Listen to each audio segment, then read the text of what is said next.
ರಾಜ್ಯದಲ್ಲಿ ನಡೀತಾ ಇರುವಂತಹ ಬೈಎಲೆಕ್ಷನ್ಗಳನ್ನು ನೋಡ್ತಾ ಇದ್ರೆ ಆ ಬೈಎಲೆಕ್ಷನ್ನಲ್ಲಿ ಹರಿದಾಡ್ತಾ ಇರುವಂತಹ ಹಣದ ಹೊಳೆಯನ್ನು ನಾವು ಗಮನಿಸ್ತಾ ಇದ್ರೆ ಇವುಗಳಿಗೆ ಉಪಚುನಾವಣೆ ಅಂತ ಕರಿಬೇಕಾದ ಅಗತ್ಯತೆ ಕಾಣ್ತಾ ಇಲ್ಲ. ಇವುಗಳನ್ನು ಉಪಚುನಾವಣೆ ಅಂತೇಳಿ ಕರೆಯೋ ಬದಲಿಗೆ ಹಣದ ಚುನಾವಣೆ ಅಂತೇಳಿ ಕರೆಯೋದು ಬಹಳ ಸುಲಭ ಅಂತೇಳಿ ಅನ್ಸುತ್ತೆ. ಯಾಕಂದ್ರೆ ಹಣದಿಂದಲೇ ಜನರನ್ನ ಖರೀದಿ ಮಾಡ್ಕೊಳ್ಬೋದು, ಮತದಾರರನ್ನ ಖರೀದಿ ಮಾಡ್ಕೊಳ್ಬೋದು ಅನ್ನೋಂಥ ಉತ್ಸಾಹದಿಂದ ಎಣಿಸಿ ಹಣ ಕೊಡೋದೇನು, ಅದರ ಮೂಲಕವಾಗಿ ಎಲೆಕ್ಷನ್ ನಡೆಸ್ತಾ ಇರುವಂತಹ ಸ್ವರೂಪವನ್ನು ನಾವು ಗಮನಿಸ್ತಾ ಹೋದರೆ ಎಲ್ಲಿಗೆ ಬಂದು ನಿಲ್ತಾ ಇದೆ ನಮ್ಮ ಎಲೆಕ್ಷನ್ನ ವ್ಯವಸ್ಥೆ ಅನ್ನುವಂಥದ್ದು. ಒಂದು ಕಡೆಯಲ್ಲಿ ನಮ್ಮ ರಾಜಕಾರಣಿಗಳು ಬಹಳ ಮರುಕಪಟ್ಟವರ ರೀತಿಯಲ್ಲಿ ಮಾತಾಡ್ಕೊಳ್ತಾರೆ, ಅಯ್ಯೋ ಎಲೆಕ್ಷನ್ ಹಿಂಗೆಲ್ಲ ಆಗೋಯ್ತು ಅಂತೇಳಿ. ಆದರೆ ಕಡೆಗೆ ಅವರೇ ಹಣವನ್ನು ಹಂಚಿಕೆ ಮಾಡುವಂತಹ ಕೆಲಸವನ್ನ ಮಾಡ್ತಾರೆ. ಅಂತಿಮವಾಗಿ ಮತದಾರನ ಹಣೆಗೆ ಕಟ್ತಾರೆ. ಇದರ ಎಲ್ಲ ಅಪವಾದವನ್ನು ಕಟ್ಟುವಂಥದ್ದು ಮತದಾರನ ತಲೆಗೆ ಕಟ್ತಾರೆ. ಅವ ಹಣ ಕೇಳ್ತಿರುವಂಥ ಕಾರಣಕ್ಕಾಗಿಯೇ ನಾವು ಹಣ ಕೊಡ್ತಾ ಇದ್ದೀವಿ ಅನ್ನುವಂಥ ರೀತಿಯಲ್ಲೂ ಕೂಡ ಮಾಡ್ತಾರೆ. ಇದು ಸದ್ಯಕ್ಕೆ ಉಪಚುನಾವಣೆಯನ್ನ ಬಹುಶಃ ಹಣದ ಚುನಾವಣೆ, ಯಾರು ಎಷ್ಟು ಹಣ ಖರ್ಚು ಮಾಡುವಂಥ ಚುನಾವಣೆ ಅಂತೇಳಿ ಅದನ್ನ ಹೆಸರು ಬದಲಾಯಿಸುವುದು ಸೂಕ್ತ ಅಂತೇಳಿ ಅನ್ಸುತ್ತೆ. ಯಾಕಂದ್ರೆ ಬೈಎಲೆಕ್ಷನ್ ಅಖಾಡದಲ್ಲಿ ಕೊನೆಯ ಕ್ಷಣದಲ್ಲಿ ಈಗಾಗಲೇ ಮತದಾನ ಬಿರುಸನ್ನು ಪಡ್ಕೊಳ್ತಾ ಇದೆ. ಮತದಾನದ ಬಿರುಸಾಗಿ ನಡೀತಾ ಇರುವಂತಹದ್ದು ಒಂದು ಕಡೆ ಆದರೆ ಚನ್ನಪಟ್ಟಣ, ಶಿಗ್ಗಾವಿ ಮತ್ತು ಸಂಡೂರಿನಲ್ಲಿ ವೋಟಿಂಗ್ನ ಭರಾಟೆ ಈಗಾಗಲೇ ಕಂಡು ಬರ್ತಾ ಇದೆ. ಇದರ ನಡುವೆನೇ ಅಷ್ಟೇ ದೊಡ್ಡ ಪ್ರಮಾಣದಲ್ಲಿ ಹಣದ ಹೊಳೆಯೂ ಕೂಡ ಹರಿತಾ ಇರುವಂಥದ್ದು ಕೂಡ ಗೋಚರಿಸ್ತಾ ಇದೆ. ಯಾವ ಸ್ವರೂಪದಲ್ಲಿ ಹಣದ ಹೊಳೆ ಹರಿತಾ ಇದೆ ಇಲ್ಲಿ ಅನ್ನೋಂಥ ನಾವು ನೋಡ್ತಾ ಹೋದಾಗ ನಿಜಕ್ಕೂ ರಾಜ್ಯದ ಎಲೆಕ್ಷನ್ನ ಸ್ವರೂಪ ಹೆಂಗೆ ನಡೀತಾ ಇದೆ, ಉಪಚುನಾವಣೆಯ ಸ್ವರೂಪ ಹೆಂಗೆ ಎಲ್ಲಿಗೆ ಬಂದು ನಿಂತಿದೆ ಅನ್ನೋದು ಕೂಡ ಗೋಚರಿಸುತ್ತೆ. ಸಿ.ಪಿ. ಯೋಗೀಶ್ವರ್ ಅವರು ಇವತ್ತು ಬೆಳಗ್ಗೆ ತಮ್ಮ ಸ್ವಗ್ರಾಮದಲ್ಲಿ ಮತ ಚಲಾವಣೆಯನ್ನು ಮಾಡಿದ್ದಾರೆ. ಚನ್ನಪಟ್ಟಣದಲ್ಲಿ ಪತ್ನಿ ಸಮೇತರಾಗಿ ಬಂದು ಅವರಲ್ಲಿ ಮತ ಚಲಾವಣೆಯನ್ನು ಮಾಡಿದರು.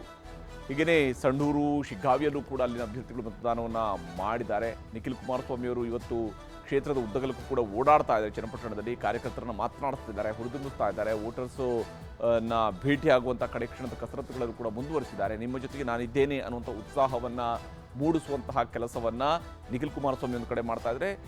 ಸಿ.ಪಿ. ಯೋಗೀಶ್ವರ್ ಅವರು ಕೂಡ ಮತ್ತೊಂದು ಕಡೆಯಲ್ಲಿ ಇದೇ ರೀತಿಯ ಉತ್ಸಾಹದಲ್ಲಿ ಇದ್ದರು. ಇವತ್ತು ನಿಖಿಲ್ ಅವರು ಮತಗಟ್ಟೆಗಳ ಕಡೆಗೆ ಹೋಗಿರುವಂತಹ ದೃಶ್ಯವನ್ನು ಕೂಡ ನಾವು ನೋಡ್ತಾ ಇದ್ವಿ. 3 ಗಂಟೆಯವರೆಗೂ ಕೂಡ ಚನ್ನಪಟ್ಟಣದಲ್ಲಿ ಆಗಿರುವಂತಹ ಮತ ಪ್ರಮಾಣವನ್ನು ನಾವು ನೋಡೋಣ. ಇವತ್ತು ಮಧ್ಯಾಹ್ನ 3 ಗಂಟೆ ಹೊತ್ತಿಗೆ 68% ಮತ ಆಗಿದೆ. ಬಹುಶಃ ಒಂದು ದಾಖಲೆಯನ್ನು ಬರೆಯುವಂತಹ ರೀತಿಯಲ್ಲಿ ಕಂಡು ಬರ್ತಾ ಇದೆ. ಚನ್ನಪಟ್ಟಣದ ಉಪಚುನಾವಣೆಯ ಮತದಾನದ ಪ್ರಮಾಣವನ್ನು ನೋಡ್ತಿದ್ರೆ ಈಗಲೂ ಕೂಡ ಈ ಹಂತದಲ್ಲೂ ಕೂಡ ಎಲ್ಲ ಮತಗಟ್ಟೆಗಳಲ್ಲೂ ಕೂಡ ದೊಡ್ಡ ಸರತಿ ಸಾಲುಗಳಿದ್ದಾವೆ. 25, 30, 40 ಜನರು ಸರತಿ ಸಾಲುಗಳಲ್ಲಿ ನಿಂತು ಹಕ್ಕು ಚಲಾವಣೆಯನ್ನು ಮಾಡ್ತಾ ಇರುವಂತಹ ದೃಶ್ಯ ಚನ್ನಪಟ್ಟಣದಲ್ಲಿ ಸಾಮಾನ್ಯವಾಗಿ ಕಂಡು ಬರ್ತಾ ಇದೆ. 68% ಮತದಾನ 3 ಗಂಟೆಯ ಹೊತ್ತಿಗೆ ಆಗಿತ್ತು ಅಂತ ಹೇಳಿದರೆ, ಇದಾದ ನಂತರ ನಡೆಯುವಂತಹ 3 ಗಂಟೆಯ ಹೊತ್ತಿನಲ್ಲಿ ಕನಿಷ್ಠ ಪಕ್ಷ 85ರಿಂದ 88, 90%ವರೆಗೂ ಕೂಡ ಮತದಾನ ಆಗುವಂತಹ ನಿರೀಕ್ಷೆ ಕಂಡು ಬರ್ತಾ ಇದೆ. ಚನ್ನಪಟ್ಟಣದಲ್ಲಿ ಸಂಜೆಯ ನಂತರ ಇನ್ನೊಂದು ಸ್ವಲ್ಪ ಮಟ್ಟಿಗೆ ವೇಗವನ್ನು ಪಡ್ಕೊಳ್ಬಹುದು ಅನ್ನುವಂತಹ ನಿರೀಕ್ಷೆ ಇದ್ದೇ ಇದೆ. ಇದು ಚನ್ನಪಟ್ಟಣದಲ್ಲಿ ಮತದಾನದ ಉತ್ಸಾಹ. ಆದರೆ ಮತದಾರರನ್ನ ಸೆಳೆಯುವ ಉತ್ಸಾಹವೂ ಕೂಡ ಹೇಗೆ ನಡೀತಿತ್ತು ಅನ್ನೋದನ್ನ ಈ ದೃಶ್ಯಗಳು ಹೇಳ್ತಾ ಇದ್ದಾರೆ. ಇಲ್ಲಿರುವಂತಹ ದೃಶ್ಯವನ್ನು ನಾವು ಗಮನಿಸಿದಾಗ, ಮತದಾರರಿಗೆ ಹಣ ಹಂಚಿಕೆ ಮಾಡ್ತಾ ಇರುವಂತಹ ಸ್ವರೂಪವನ್ನು ಗಮನಿಸಿದಾಗ ಹೇಗೆ ಇಲ್ಲಿ ವೋಟಿಂಗ್ ವ್ಯವಸ್ಥೆ ಇದೆ ಅನ್ನೋದು ನೋಡಿ. ಎಣಿಸಿದಷ್ಟು ದುಡ್ಡಿದೆ. ಅದು ಒಬ್ಬರಿಗಾಗಿ ಕೊಡ್ತಿದ್ದಾರೋ ಅಥವಾ ಒಂದು ಮನೆಗಾಗಿ ಕೊಡ್ತಿದ್ದಾರೋ ಗೊತ್ತಿಲ್ಲ. ಅಕ್ಕೂರಿನಲ್ಲಿ ಹಣ ಹಂಚಿಕೆ ಮಾಡ್ತಾ ಇದ್ದಂತಹ ದೃಶ್ಯ ನಮ್ಮ ಕ್ಯಾಮ್ರಾ ಕಣ್ಣಿನಲ್ಲಿ ಸೆರೆಯಾಗಿರುವಂಥದ್ದು, ನ್ಯೂಸ್ 18ನ ಕ್ಯಾಮ್ರಾದಲ್ಲಿ ಸೆರೆಯಾಗಿರುವಂತಹ ದೃಶ್ಯ ಇದು. ಯಾವ ಸ್ವರೂಪದಲ್ಲಿ ಹಣವನ್ನು ಎಣಿಸಿ ಕೊಡ್ತಾ ಇದ್ದಾರೆ ಅಂತ ಹೇಳಿದರೆ, ಎಲ್ಲ ಬಾಕಿ ಚುಕ್ತಾ ಮಾಡುವ ರೀತಿಯಲ್ಲಿನೇ ಹಣ ಎಣಿಸಿಕೊಡ್ತಾ ಇರುವಂಥರ ನೋಡ್ತಾ ಹೋದರೆ ಅದೆಷ್ಟು ಜನರಿಗೆ ಲೆಕ್ಕ ಕೊಡ್ತಿದ್ದಾರೆ, ಯಾವ ಸ್ವರೂಪದಲ್ಲಿ ಹಣ ಹಂಚಿಕೆ ಮಾಡ್ತಾ ಇದ್ದಾರೆ ಅನ್ನೋದು ಕೂಡ ನಮ್ಮ ಗಮನಕ್ಕೆ ಬರ್ತಾ ಇದೆ. ಅಷ್ಟು ಪ್ರಮಾಣದಲ್ಲಿ ಇವತ್ತು ಹಣ ಹಂಚಿಕೆ ಆಗಿದೆ. ಅಷ್ಟೇ ಅಲ್ಲದೆ ಇದು ಒಂದು ಕಡೆಯಲ್ಲಿ ಆದರೆ, ಇದು ಅಕ್ಕೂರಿನಲ್ಲಿ ಆಗಿರುವಂತಹ ಘಟನೆ ಆದರೆ, ಇನ್ನೊಂದು ಕಡೆಯಲ್ಲಿ ಓರ್ವ ವ್ಯಕ್ತಿಯನ್ನು ಚುನಾವಣಾಧಿಕಾರಿಗಳು ವಶಕ್ಕೆ ಪಡ್ಕೊಂಡಿದ್ದಾರೆ. ಆತನ ಬಳಿ ಕೂಡ ಸುಮಾರು 1 ಲಕ್ಷಕ್ಕಿಂತ ಹೆಚ್ಚು ಕ್ಯಾಶ್ ಇತ್ತು, ಹಾರ್ಡ್ ಕ್ಯಾಶ್ ಇತ್ತು. 1 ಲಕ್ಷ ರೂಪಾಯಿಗಿಂತ ಹೆಚ್ಚು ಹಾರ್ಡ್ ಕ್ಯಾಶ್ ಇತ್ತು ಅಂತೇಳಿ. ಆದರೆ ಯಾವ ಪ್ರಮಾಣದಲ್ಲಿ ಗಲ್ಲಿಗಳಲ್ಲಿ, ಬೀದಿಗಳಲ್ಲಿ, ಹಳ್ಳಿಗಳಲ್ಲಿ ಇವತ್ತು ಹಣದ ಹಂಚಿಕೆ ಆಗ್ತಾ ಇದೆ ಅನ್ನೋಂಥದ್ದು ಗೋಚರಿಸಿದೆ. ಇದಕ್ಕೆ ನಾನು ಹೇಳಿದ್ದು, ಇದನ್ನು ಉಪಚುನಾವಣೆ ಅಂತ ಕರೆಯುವಂಥದ್ದು ಬೇಕಾಗಿಲ್ಲ ಅಂತೇಳಿ. ಇದನ್ನು ಹಣದ ಚುನಾವಣೆ ಅಂತ ಕರೆದ್ರೆ ಎಷ್ಟು ಹಣ ಬೇಕಿದ್ರೂ ಖರ್ಚು ಮಾಡ್ಬೋದು. ಯಾವ ಕಾರಣಕ್ಕಾಗಿ ರಿಸ್ಟ್ರಿಕ್ಷನ್ಸು, ಯಾವ ಕಾರಣಕ್ಕಾಗಿ ಈ ರೀತಿಯಾದಂತಹ ಮಾಡೆಲ್ ಕೋಡ್ ಆಫ್ ಕಂಡಕ್ಟ್ ಅನ್ನುವಂತಹ ಕಣ್ಣುರಿಸುವಂತಹ ತಂತ್ರಗಾರಿಕೆಗಳು ಅನ್ನುವಂತಹ ಪ್ರಶ್ನೆ ಜನಸಾಮಾನ್ಯರಲ್ಲಿ ಮೂಡುವಂಥದ್ದು ಸರ್ವೇ ಸಾಮಾನ್ಯ, ಸಹಜ. ಇಲ್ಲೇ ಹೋದರೆ ಇಷ್ಟು ಪ್ರಮಾಣದಲ್ಲಿ ಹಣ ಹಂಚಿಕೆ ಆಗ್ತಾ ಇರುವಾಗ ಇವುಗಳನ್ನು ತಡೆಯುವಂತಹ ಕೆಲಸವನ್ನು ಯಾರು ಯಾವ ಕಾರಣಕ್ಕೆ ಮಾಡ್ತಾ ಇಲ್ಲ ಅನ್ನೋಂಥದ್ದು ಕೂಡ ಪ್ರಶ್ನೆ ಉದ್ಭವಿಸುತ್ತೆ. ಉಪಚುನಾವಣೆಯಲ್ಲಿ ಹರಿತಾ ಇದೆ ಹಣದ ಹೊಳೆ. ನಿಜಕ್ಕೂ ಕೂಡ ದೊಡ್ಡ ಪ್ರಮಾಣದಲ್ಲಿ ಹಣದ ಹೊಳೆ ಹರಿತಾ ಇರುವಂಥದ್ದು. ಚನ್ನಪಟ್ಟಣ ಕ್ಷೇತ್ರದ ಬೀದಿಗಳಲ್ಲೂ ಕೂಡ ಗರಿಗರಿ ನೋಟುಗಳು ಈಗ ಹಂಚಿಕೆ ಆಗ್ತಾ ಇದ್ದಾವೆ. 500 ರೂಪಾಯಿ ಮುಖಬೆಲೆಯ ನೋಟುಗಳದ್ದೇ ದರ್ಬಾರ್ ನಡೀತಿದೆ. ನಮ್ಮ ದೇಶದಲ್ಲಿ ಎಲ್ಲವೂ ಕೂಡ ಆನ್ಲೈನ್ ಪೇಮೆಂಟ್ ಆಗುತ್ತೆ, ಎಲ್ಲವೂ ಕೂಡ ನಡೆಯುತ್ತೆ. ಹಾಗಿದ್ದಲ್ಲಿ ನಮ್ಮಲ್ಲಿ ಕ್ಯಾಶ್ ಟ್ರಾನ್ಸಾಕ್ಷನ್ ಎಲ್ಲಿ ಆಗ್ತಾ ಇರ್ತದೆ ಅಂದರೆ ನೋಡಿ, ಈ ಉಪಚುನಾವಣೆಗಳಂತಹ ಸಂದರ್ಭಗಳನ್ನು ನಾವು ಗಮನಿಸಬೇಕು. ಯಾವ ಪ್ರಮಾಣದಲ್ಲಿ ಕ್ಯಾಶ್ ಟ್ರಾನ್ಸಾಕ್ಷನ್ ಇಲ್ಲಿ ಆಗ್ತಾ ಇದೆ ಅಂತೇಳಿ, ಯಾವ ಪಕ್ಷದ್ದು ಎಷ್ಟು ಹಣ, ಯಾರಿಗೆಲ್ಲ ಎಷ್ಟು ಅನ್ನುವಂತಹ ಲೆಕ್ಕಾಚಾರವೂ ಕೂಡ ಈಗಾಗಲೇ ಬಹಳಷ್ಟು ಕಡೆಗಳಲ್ಲಿ ನಡೀತಾ ಇದೆ. ಇದಕ್ಕೆ ಬಹಳ ದೊಡ್ಡ ಗುಪ್ತಚರ ಮಾಹಿತಿ ಬೇಕಾಗಿಲ್ಲ. ಸಾಮಾನ್ಯ ಜನರನ್ನು ಹೋಗಿ 4 ಜನರನ್ನು ಮಾತನಾಡಿಸ್ಕೊಂಡು ಬಂದರೆ ಚನ್ನಪಟ್ಟಣದಲ್ಲಿ ಗೋಚರ ಆಗುತ್ತೆ ನಿಮಗೆ ಎಷ್ಟು ಹಣ ಇಲ್ಲಿ ಖರ್ಚಾಗ್ತಾ ಇದೆ ಅಂತ ಹೇಳುವಂಥದ್ದು. ಇದನ್ನು ಚುನಾವಣಾಧಿಕಾರಿಗಳು ಬಹಳ ಸೀರಿಯಸ್ ಆಗಿ ಮಾಡಬಹುದು. ಮಾಡೋದಕ್ಕೆ ಮನಸ್ಸಿದ್ರೆ ಖಂಡಿತವಾಗ್ಲೂ ಕೂಡ ಇದನ್ನು ಮಾಡೋದಕ್ಕೆ ಅವಕಾಶಗಳು ಇದ್ದೇ ಇರ್ತವೆ. ಕ್ಷೇತ್ರದ ತುಂಬೆಲ್ಲ ಮತದಾರರಿಗೆ ಹಣ ಹಂಚುವ ದೃಶ್ಯಗಳು ಸೆರೆ ಸಿಗ್ತಾ ಇದ್ದಾವೆ. ನ್ಯೂಸ್ 18ನ ಕ್ಯಾಮ್ರಾದ ಕಣ್ಣಿಗೆ ಸಿಕ್ಕಿರುವಂಥ ಎಕ್ಸ್ಕ್ಲೂಸಿವ್ ದೃಶ್ಯಗಳನ್ನು ನಾನು ಈಗಾಗಲೇ ತೋರಿಸಿದೆ. ಯಾವ ಸ್ವರೂಪದಲ್ಲಿ ನೋಡಿಲಿ ಹಣ ಹಂಚಿಕೆ ಮಾಡ್ತಾ ಇರುವಂತಹ ರೀತಿಯನ್ನು ನೋಡಿದ್ರೇ ಗೊತ್ತಾಗುತ್ತೆ ಯಾವ ಕಾರಣಕ್ಕಾಗಿ, ಯಾವ ಸ್ವರೂಪದಲ್ಲಿ ಮತಗಟ್ಟೆಯ ಸಮೀಪಗಳಲ್ಲಿ ಈ ರೀತಿಯಂತಹ ಹಣ ಹಂಚಿಕೆ ಆಗ್ತಾ ಇದೆ ಅಂತೇಳಿ. ಅಕ್ಕೂರಿನಲ್ಲಿ ಮತದಾರರಿಗೆ ಹಣವನ್ನು ಹಂಚಿರುವಂತಹ ವಿಡಿಯೋ ನಮಗೆ ನ್ಯೂಸ್ 18ಗೆ ಲಭ್ಯವಾಗಿರುವಂಥದ್ದು. ಆ ದೃಶ್ಯವನ್ನು ನಾವು ನಿಮಗೆ ತೋರಿಸ್ತಾ ಇದ್ವಿ. ಇನ್ನು ಚನ್ನಪಟ್ಟಣ ಟೌನ್ನ ಅಖಿಲ್ ಶಾವಲಿ ದರ್ಗಾ ಬಳಿಯೂ ಕೂಡ ಹಣ ಹಂಚಿಕೆಯನ್ನ ಮಾಡಲಾಗ್ತಾ ಇತ್ತು. ಒಬ್ಬ ವ್ಯಕ್ತಿಯನ್ನು ಈಗಾಗಲೇ ಚನ್ನಪಟ್ಟಣದಲ್ಲಿ ಹಣ ಹಂಚುತ್ತಿದ್ದಂತಹ ವ್ಯಕ್ತಿಯನ್ನ ಚುನಾವಣಾ ಅಧಿಕಾರಿಗಳು ವಶಕ್ಕೆ ಪಡ್ಕೊಂಡಿದ್ದಾರೆ. ಕಡೆಗೆ ಒಬ್ಬ ವ್ಯಕ್ತಿಯನ್ನು ವಶಕ್ಕೆ ಪಡ್ಕೊಂಡಿದ್ದಾರೆ ಅಷ್ಟೇ. ಇಂತಹ ಅನೇಕರು ಈಗಾಗಲೇ ಹಣವನ್ನು ಹಂಚಿಕೆ ಮಾಡಿದ್ದಾರೆ ಅಲ್ಲಿ ಅಂತ ಹೇಳಿ. ವಶಕ್ಕೆ ಪಡೆದ ವ್ಯಕ್ತಿಯಿಂದ 500 ರೂಪಾಯಿ ಮುಖಬೆಲೆಯ 1,16,000 ರೂಪಾಯಿ ಹಣವನ್ನು ಈಗಾಗಲೇ ಸೀಸ್ ಮಾಡಿಕೊಳ್ಳಲಾಗಿದೆ. 1,16,000 ರೂಪಾಯಿ ಹಣವನ್ನು ಸೀಸ್ ಮಾಡಿದೆ. ಇದು ಒಬ್ಬ ವ್ಯಕ್ತಿಗೆ 1,000 ರೂಪಾಯಿ ರೀತಿಯಲ್ಲಿ ಕೊಡ್ತಾ ಇರೋ ಅಂತ ಹೇಳಿದೆ. ಆದರೂ ಕೂಡ 116 ಜನರಿಗೆ ಕೊಡುವಂತಹ ಹಣ ಒಬ್ಬ ವ್ಯಕ್ತಿಯ ಬಳಿಯಲ್ಲಿ ಸಿಕ್ಕಿರುವಂಥದ್ದು. 1,16,000 ರೂಪಾಯಿಯಷ್ಟು ಹಣ ಅಲ್ಲಿ ಸಿಕ್ಕಿದೆ. ಆದರೆ ಅಲ್ಲಿ 1,000 ನಡೀತಿದೆಯೋ, 2,000 ನಡೀತಿದೆಯೋ, 5,000 ನಡೀತಿದೆಯೋ, 7,000 ನಡೀತಿದೆಯೋ ಗೊತ್ತಿಲ್ಲ. ಆ ಪ್ರಮಾಣದಲ್ಲಿ ಹಣದ ಹಂಚಿಕೆ ಆಗ್ತಾ ಇದೆ ಅನ್ನೋಂಥ ಆರೋಪಗಳು ಚನ್ನಪಟ್ಟಣ ಒಂದು ಮತಕ್ಷೇತ್ರದಿಂದಲೇ ಬರ್ತಾ ಇದೆ, ಸತತವಾಗಿ ಬರ್ತಾ ಇರುವಂಥದ್ದು. ಆ ದೃಶ್ಯಗಳು ಕೂಡ ಅದನ್ನು ಹೇಳ್ತಾ ಇದ್ದಾವೆ. ಯಾವ ಸ್ವರೂಪದಲ್ಲಿ ಹಣ ಹಂಚಿಕೆ ಆಗ್ತಾ ಇದೆ, ಹೇಗೆ ಎಣಿಸಿ ಕೊಡ್ತಿದ್ದಾರೆ ಅನ್ನುವಂಥದ್ದನ್ನೆಲ್ಲ ನೋಡ್ತಾ ಹೋದರೆ ಇಲ್ಲಿ ಹಣ ಹಂಚಿಕೆಯ ಸ್ವರೂಪ ಹೇಗೆ ಸಾಗಿದೆ ಅನ್ನುವಂಥದ್ದು ಗೋಚರಿಸುತ್ತೆ. ಇನ್ನು ಚನ್ನಪಟ್ಟಣದ ವಿಚಾರಕ್ಕೆ ಬರೋದಿದ್ರೆ, ಚನ್ನಪಟ್ಟಣದಲ್ಲಿ ಹೈ ವೋಲ್ಟೇಜ್ ಕ್ಷೇತ್ರ ಇದು. ಚನ್ನಪಟ್ಟಣದಲ್ಲಿ ಈಗ ಕಡೆಯ ಹಂತದ ಸರ್ಕಸ್ ನಡೀತಾ ಇದೆ. ನಿಜಕ್ಕೂ ಇಲ್ಲಿ ಸರ್ಕಸ್ಸೇ ನಡೀತಾ ಇರುವಂಥದ್ದು. ಎಲ್ಲವೂ ಕೂಡ ವ್ಯಾಪಾರದಲ್ಲಿ ನಡೀತಾ ಇರುವಂಗೆ ಕಾಣ್ತಾ ಇದೆ. ಬೊಂಬೆನಾಡಿನಲ್ಲಿ DK ಬ್ರದರ್ಸ್ ವರ್ಸಸ್ ದಳಪತಿಗಳ ಬಿಗ್ ವಾರ್ ನಡೀತಾ ಇದೆ. ಇಲ್ಲಿ ದೇವೇಗೌಡರ ಕುಟುಂಬ ತಮ್ಮ ಪ್ರತಿಷ್ಠೆಯನ್ನು ದಾಳವಾಗಿ ಉಪಯೋಗಿಸಿಕೊಂಡಿದ್ರೆ, DK ಬ್ರದರ್ಸ್ ತಮ್ಮ ಪ್ರತಿಷ್ಠೆಯನ್ನು ಕೂಡ ದಾಳವಾಗಿ ಪ್ರಯೋಗಿಸಿದ್ದಾರೆ. ಮತದಾರನ ಮನಸೆಳೆಯುವಂತಹ ನಾನಾ ಕಸರತ್ತುಗಳು ಈಗಾಗಲೇ ಈ ಕ್ಷೇತ್ರದಲ್ಲಿ ನಡೆದಿದ್ದಾವೆ. ನಾನಾ ಸ್ವರೂಪಗಳಲ್ಲಿ ಮಾತನಾಡಿದ್ದಾರೆ. ನಾನಾ ಸ್ವರೂಪಗಳಲ್ಲಿ ಆಮಿಷಗಳ ಹೊಳೆಯೂ ಕೂಡ ಅಲ್ಲಿ ಹರಿತಾ ಇದೆ ಅನ್ನುವಂಥ ಆರೋಪ ಇದೆ. ಒಕ್ಕಲಿಗರ ಕೋಟೆಯಲ್ಲಿ ದಳವು ಕಾಂಗ್ರೆಸ್ಸು ಅನ್ನುವಂಥದ್ದು ಇವತ್ತು ನಿರ್ಣಯ ಆಗ್ತಾ ಇದೆ. ಮತದಾರ ತೀರ್ಪನ್ನು ಬರಿತಾ ಇದ್ದಾರೆ. ತಮ್ಮ ತೀರ್ಪುಗಳನ್ನು ಅವರು ಮುದ್ರೆಯ ರೂಪದಲ್ಲಿ ಒತ್ತುತ್ತಾ ಇದ್ದಾರೆ. ಈಗಾಗಲೇ ಆಯಾ ಅಭ್ಯರ್ಥಿಗಳನ್ನು EVM ಬಟನ್ನ ಮೂಲಕವಾಗಿ ಆಯ್ಕೆ ಮಾಡಿಕೊಳ್ತಿದ್ದಾರೆ. ಗೆಲ್ಲಲೇಬೇಕು ಅನ್ನೋಂತಹ ಪಣ ತೊಟ್ಟಿದ್ದಾರೆ DK ಬ್ರದರ್ಸ್. ಅದಕ್ಕೆ ಬೇಕಾದಂಥ ಎಲ್ಲ ತಯಾರಿಗಳನ್ನು ಅವರು ಮಾಡಿದರು. ಕ್ಷೇತ್ರ ಉಳಿಸಿಕೊಳ್ಳೋದಕ್ಕೆ ದೊಡ್ಡಗೌಡರು ಕೂಡ ಕಣಕ್ಕಿಳಿದಿದ್ರು. ಅವರ ಇಳಿ ವಯಸ್ಸಿನಲ್ಲೂ ಕೂಡ ಬಹಳ ಅಬ್ಬರದ ಮಾತುಗಳನ್ನು ಈ ಬಾರಿ ದೇವೇಗೌಡರು ಆಡಿದ್ದಾರೆ. ಕ್ಯಾಂಪೇನ್ನಲ್ಲಿ ಮೈತ್ರಿ ನಾಯಕರ ಒಗ್ಗಟ್ಟು ಪ್ರದರ್ಶನವೂ ಕೂಡ ಬಹಳ ಜೋರಾಗಿತ್ತು. ಯಡಿಯೂರಪ್ಪನವರ ಕೈ ಹಿಡ್ಕೊಂಡೇ ಈ ಸರ್ಕಾರವನ್ನು ಕಿತ್ತೋಗಿತೀವಿ ಅನ್ನುವಂತಹ ಮಾತನ್ನು ದೇವೇಗೌಡರು ಹೇಳ್ತಿದ್ರು. ಅಷ್ಟರ ಮಟ್ಟಿಗೆ ಯಡಿಯೂರಪ್ಪ ಮತ್ತು ದೇವೇಗೌಡರ ನಡುವೆ ಒಗ್ಗಟ್ಟು ಬಂದಿದೆ. ಕಾಲಿಗೆ ಚಕ್ರ ಕಟ್ಟಿಕೊಂಡು ಓಡಾಡಿದ್ದಾರೆ ಯೋಗೇಶ್ವರ್ ಅವರು. ಚಕ್ರ ಕಟ್ಕೊಂಡಿರೋದು ಮಾತ್ರ ಅಲ್ಲ, ಸ್ವಲ್ಪ ರೆಕ್ಕೆಯೂ ಕೂಡ ಇರುತ್ತೆ ಅವರಿಗೆ. ಯಾಕೆಂದರೆ ಎಲೆಕ್ಷನ್ ಬಂದಾಗ ಅವರು ಒಂದು ಕಡೆಯಿಂದ ಇನ್ನೊಂದು ಕಡೆಗೆ ಜಂಪ್ ಕೂಡ ಮಾಡ್ತಾರೆ. ಹಾಗೆಯೇ BJPಯಿಂದ ನೇರವಾಗಿ ಕಾಂಗ್ರೆಸ್ಗೆ ಜಂಪ್ ಮಾಡಿ ಅಲ್ಲಿಂದ ನಂತರ ಅವರು ಚಕ್ರ ಕಟ್ಕೊಂಡು ಓಡಾಡ್ತಾರೆ. ಈ ರೀತಿಯಾಗಿ ಚಕ್ರೆಯ ಯೋಗೇಶ್ವರ್ ಅವರು ಜನರನ್ನು ತನ್ನ ಕಡೆಗೆ ಸೆಳೆಯುವಂತಹ ಪ್ರಯತ್ನವನ್ನು ಮಾಡಿದ್ದಾರೆ. ಮತದಾರನ ಒಲವು ಯಾರಿಗೆ ಅನ್ನುವಂಥದ್ದು ಈಗಲೂ ಕೂಡ ಸಸ್ಪೆನ್ಸ್ ಆಗಿರುವಂಥದ್ದು. ಮತದಾರರು ತಮ್ಮ ತೀರ್ಪನ್ನು ಬರಿತಾ ಇದ್ದಾರೆ.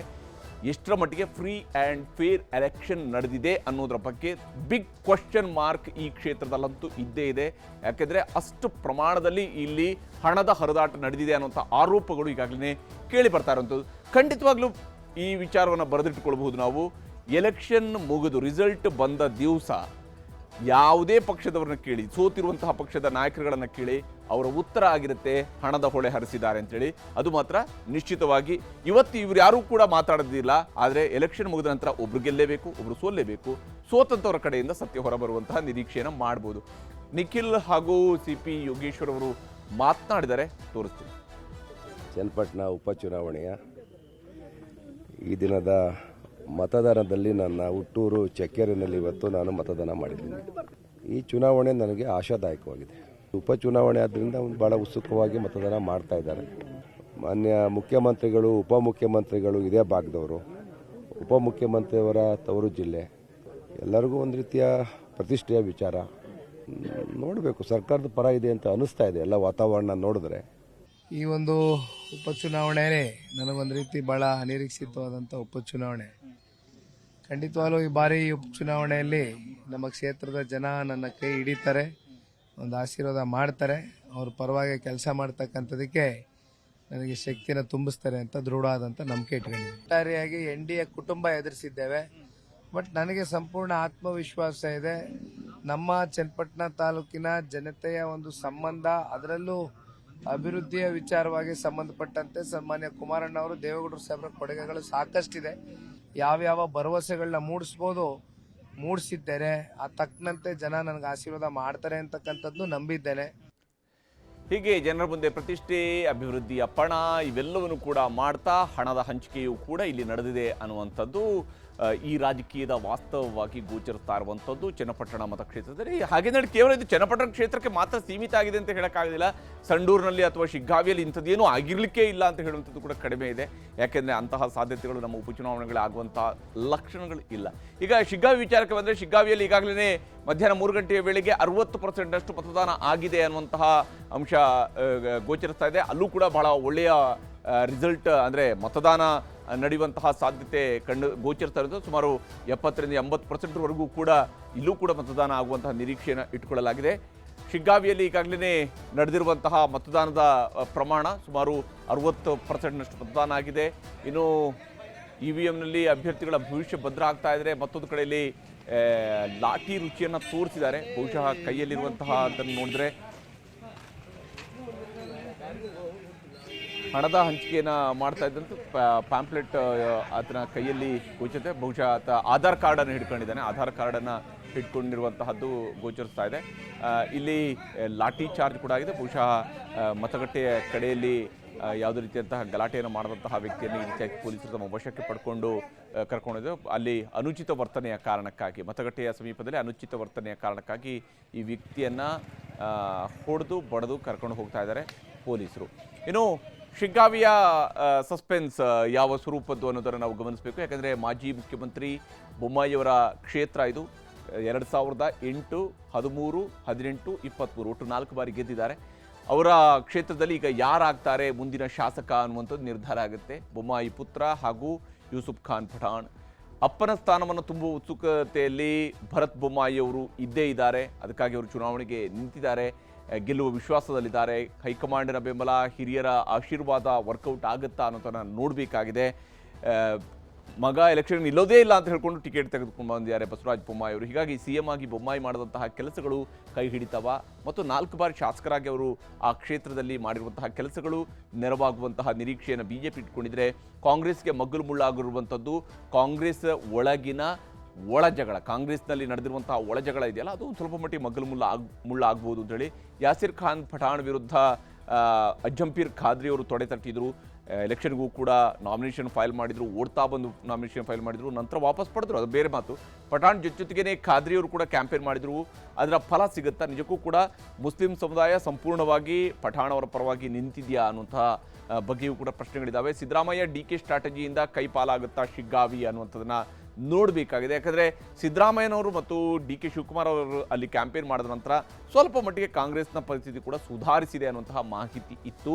ಮತ್ತು ಅದಾದ ನಂತರವೇ ಯತ್ನಾಳ್ ಅವರು ದೊಡ್ಡ ಪ್ರಮಾಣದಲ್ಲಿ ಶಿಗ್ಗಾವಿಯಲ್ಲಿ ಚುನಾವಣಾ ಪ್ರಚಾರದಲ್ಲಿ ಭಾಗಿಯಾಗಿದ್ದನ್ನು ಕೂಡ ನಾವು ನೋಡಿದ್ವಿ. ಇನ್ನು ಶಿಗ್ಗಾವಿಯಲ್ಲೇ ಬೀಡು ಬಿಟ್ಟಿದ್ರು ಸತೀಶ್ ಜಾರಕಿಹೊಳಿ. ಅವರು ಮಾಡಿರುವಂತಹ ಗೇಮ್ ಪ್ಲಾನ್ ಕೂಡ ಎಷ್ಟರ ಮಟ್ಟಿಗೆ ಯಶಸ್ವಿಯಾಗಿದೆ ಅನ್ನೋಂಥ ನೋಡಬೇಕಿದೆ. ಯಾಕಂದರೆ ಸತೀಶ್ ಜಾರಕಿಹೊಳಿ ಬಹಳ ಸೈಲೆಂಟ್ ಆಗಿ ಈ ಒಂದು ಶಿಗ್ಗಾವಿ ಮತಕ್ಷೇತ್ರದಲ್ಲಿ ಓಡಾಡಿದ್ದಾರೆ ಅನ್ನುವಂತಹ ಮಾಹಿತಿ ಇದೆ ಮತ್ತು ಇಡೀ ಚುನಾವಣೆಯ ಸ್ಟ್ರಾಟಜಿಯನ್ನು ಸತೀಶ್ ಜಾರಕಿಹೊಳಿ ಅವರು ನಿಭಾಯಿಸಿದ್ದಾರೆ ಈ ಬಾರಿ ಅಂತೇಳಿ. ಇದೇ ಕಾರಣಕ್ಕಾಗಿ ಸತೀಶ್ ಜಾರಕಿಹೊಳಿ ಅವರು ಈ ಕ್ಷೇತ್ರವನ್ನು ಗೆಲ್ಲಿಸ್ಕೊಂಡು ಬರೋದರಲ್ಲಿ ಯಶಸ್ವಿ ಆಗ್ತಾರಾ ಅನ್ನೋದನ್ನ ನೋಡಬೇಕಾಗಿದೆ. ಇನ್ನು ಸಂಡೂರು ವಿಚಾರಕ್ಕೆ ಬರೆದಿದ್ರೆ ಸಂಡೂರಿನಲ್ಲಿ 3 ಗಂಟೆ ಹೊತ್ತಿಗೆ 59% ಮತದಾನ ಆಗಿದೆ. ಬಂಗಾರಿ ಹನುಮಂತು ವರ್ಸಸ್ ಇಲ್ಲಿ ಅನ್ನಪೂರ್ಣ ಅವರ ನಡುವೆ ನಡೀತಾ ಇರುವಂತಹ ಫೈಟ್ ಇದು. ತುಕಾರಾಂ ಅವರ ಪತ್ನಿ ಇಲ್ಲಿ ಚುನಾವಣೆ ಅಖಾಡದಲ್ಲಿರುವಂಥದ್ದು. ಗಣಿಧೂಳಿನ ರಾಜಕೀಯದಲ್ಲಿ ಬಿಸಿ ಏರಿಸಿರುವಂಥದ್ದು ಬೈ ಎಲೆಕ್ಷನ್. ಗಣಿಧೂಳು ಮಾತ್ರ ಅಲ್ಲ, ಗಣಿನಾಡಿನಲ್ಲಿ ನಡೆದಿರುವಂತಹ ಈ ಒಂದು ಬೈ ಎಲೆಕ್ಷನ್ನಲ್ಲಿ ಹಣದ ಹೊಳೆಯೂ ಕೂಡ ದೊಡ್ಡ ಮಟ್ಟದಲ್ಲಿ ಹರಿದಿದೆ ಅನ್ನುವಂಥ ಆರೋಪಗಳಿದ್ವು. ಇನ್ನು ಸಂಡೂರು ರಾಜಕೀಯಕ್ಕೆ ರೆಡ್ಡಿ ಎಂಟ್ರಿ ಕೊಟ್ಟಿರೋದ್ರಿಂದಾಗಿ ನಾನಾ ನೀನಾ ಅನ್ನುವಂತಹ ಫೈಟ್ ಈ ಕ್ಷೇತ್ರದಲ್ಲಿ ನಡೆದಿದೆ. ಕಳೆದ 2-3 ಎಲೆಕ್ಷನ್ಗಳಲ್ಲಿ ಸಂಡೂರಿನಲ್ಲಿ ಗೆಲುವಿನ ಹತ್ತಿರಕ್ಕೆ ಬಂದು ನಾನಾ ಸ್ವರೂಪದಲ್ಲಿ ಮತ ವಿಭಜನೆಯಿಂದ ಕಾಂಗ್ರೆಸ್ ಆರಾಮಾಗಿ ಗೆಲ್ತಾ ಇತ್ತು. ಈ ಬಾರಿ ಸಂಡೂರಿನಲ್ಲಿ ಅಭ್ಯರ್ಥಿಗಳಿಗಿಂತಲೂ ಕೂಡ ನಾಯಕರ ಆಟ ಬಹಳ ಜೋರಾಗಿತ್ತು. ಒಂದು ಕಡೆಯಲ್ಲಿ ವಿಜೇಂದ್ರ ಅವರು ಅತಿ ಹೆಚ್ಚು ಟೂರ್ ಮಾಡ್ತಾ ಇದ್ದಿದ್ದು ಕೂಡ ಇದೇ ಮತಕ್ಷೇತ್ರದಲ್ಲಿ. ಸಂತೋಷ್ ಲಾಡ್ ವರ್ಸಸ್ ಜನಾರ್ದನ ರೆಡ್ಡಿ ನಡುವೆ ದೊಡ್ಡ ಹಣಾಹಣಿ ನಡೆದಿದೆ. ಜನಾರ್ದನ ರೆಡ್ಡಿ ಅವರು ಯಾವ ಲೆವೆಲ್ಗೆ ಅಂತ ಹೇಳಿದ್ರೆ ಸಿದ್ದರಾಮಯ್ಯನವ್ರನ್ನ ಕೂಡ ಮುಖ್ಯಮಂತ್ರಿಯನ್ನು ಕೂಡ ಅಸುರ ಅನ್ನೋದರ ಮೂಲಕವಾಗಿ ರಾಕ್ಷಸನ ಸಂಹಾರ ಅನ್ನುವಂತಹ ರೀತಿಯಲ್ಲೆಲ್ಲ ಮಾತನಾಡಿದ್ದಾರೆ.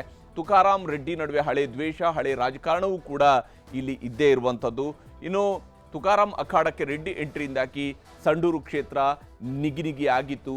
ಎಷ್ಟರ ಮಟ್ಟಿಗೆ ಸಂಡೂರನ್ನು ಉಳಿಸ್ಕೊಳ್ಳುವುದರಲ್ಲಿ ತುಕಾರಾಂ ಯಶಸ್ವಿ ಆಗ್ತಾರೆ, ಲಾಡ್ ಯಶಸ್ವಿ ಆಗ್ತಾರೆ ಅನ್ನುವಂತಹ ಪ್ರಶ್ನೆಯೂ ಇದ್ದೇ ಇದೆ. ಹಾಗೆಯೇ ಇದುವರೆಗೆ ಗೆಲ್ಲದ ಸಂಡೂರು ಕ್ಷೇತ್ರವನ್ನು ಬಳ್ಳಾರಿಗೆ ಎಂಟ್ರಿ ಕೊಟ್ಟ ತಕ್ಷಣವೇ ಗೆದ್ದುಕೊಂಡು ಬರೋದರಲ್ಲಿ ಜನಾರ್ದನ್ ರೆಡ್ಡಿ ಅವರು ಯಶಸ್ವಿ ಆಗ್ತಾರೆ ಅನ್ನೋಂಥದ್ದು ಕೂಡ ಕುತೂಹಲದಿಂದ ನೋಡಬೇಕಾಗಿದೆ. ಹೀಗೆ ಬೈ ಎಲೆಕ್ಷನ್ ಅಖಾಡ ನಿಜಕ್ಕೂ ಕೂಡ ಹಣದ ಎಲೆಕ್ಷನ್ನ ಅಖಾಡವಾಗಿ ಮಾರ್ಪಟ್ಟಿರೋದಂತೂ ಸುಳ್ಳಲ್ಲ. ಆದರೆ ಇಲ್ಲಿ ಯಾವ ಸ್ವರೂಪದಲ್ಲಿ ಜನರ ತೀರ್ಪು ಬರುತ್ತೆ ಅನ್ನೋದನ್ನು ನೋಡಬೇಕಿದೆ.